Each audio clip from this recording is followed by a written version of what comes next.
कब और कैसे शुरू हुआ रक्षाबंधन का त्योहार? यह सुने इससे जुड़ी 5 कहानियाँ।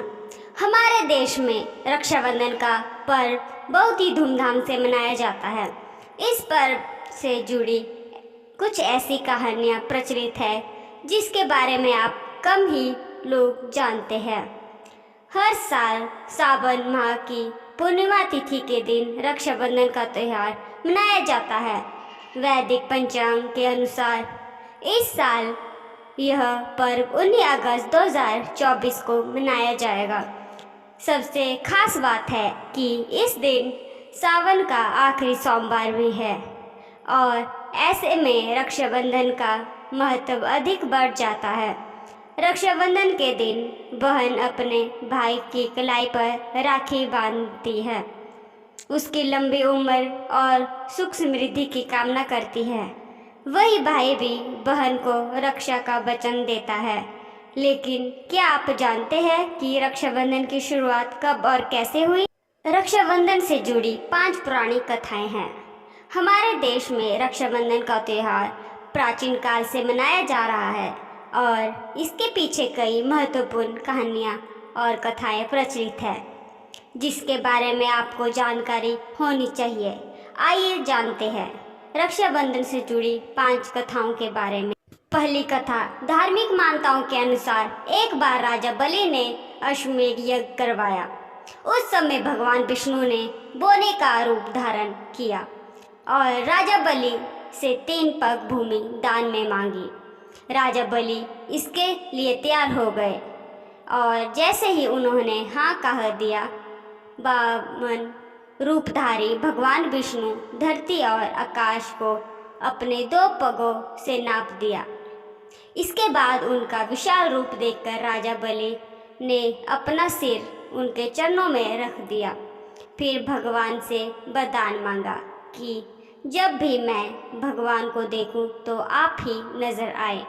हर पल सोते जागते उठते बैठते आपको देखना चाहता हूँ।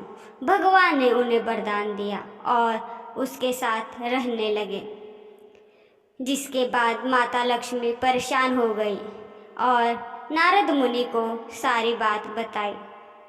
नारद जी ने कहा कि आप राजा बलि को अपना भाई बनाकर भगवान विष्णु के बारे में पूछो।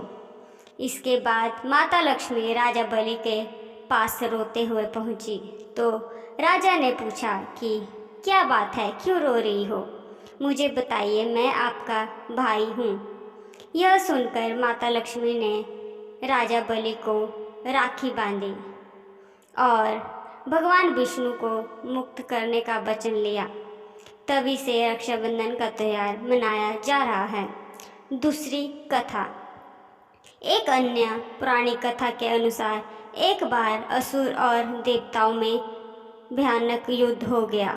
इस युद्ध में असुर हावी हो गए, जिसकी वजह से इंद्र की पत्नी शची को अपने पति और देवताओं की चिंता सताने लगी। फिर उन्होंने इंद्र के लिए एक शक्तिशाली सुरक्षा धागा बनाया। कहा जाता है कि तभी से शुभ कार्य में जाने से पहले हाथ में मौली बांधने की परंपरा शुरू हुई। रक्षाबंधन के त्योहार की भी शुरुआत तभी से मानी जाती है।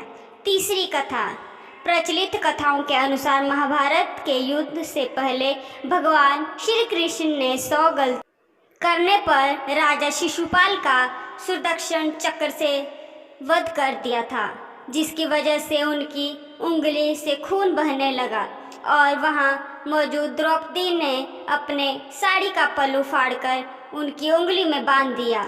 जिसके बाद भगवान कृष्ण ने द्रौपदी को हर संकट से बचाने का वचन दिया। तभी से रक्षाबंधन के दिन भाई की कलाई में राखी बांधी जाती है। चौथी कथा, एक अन्य प्रचलित कथा के अनुसार महाभारत के युद्ध के दौरान जब युधिष्ठिर ने भगवान कृष्ण से पूछा कि मैं सभी संकटों को किस प्रकार पार कर सकता हूँ, तब श्री कृष्ण ने उन्हें और उनकी सेना को राखी का त्योहार मनाने की सलाह दी। पांचवी कथा, चित्तौड़ की रानी कर्णवती ने गुजरात के सुल्तान बहादुर शाह के आक्रमण से अपने राज्य व अपनी रक्षा के लिए सम्राट हुमायूं को एक पत्र के साथ राखी भेजकर रक्षा का अनुरोध किया था। हुमायूं ने राखी को स्वीकार किया। रानी कर्णवती की रक्षा के लिए चित्तौड़ रवाना हो गए। हालांकि हुमायूं के पहुंचने से पहले ही रानी कर्णवती ने आत्महत्या कर ली थी। ये थी आज की कहानी। आपको हमारी कहानी कैसी लगी ज़रूर बताएं और लाइक और सब्सक्राइब करना ना भूलें। धन्यवाद।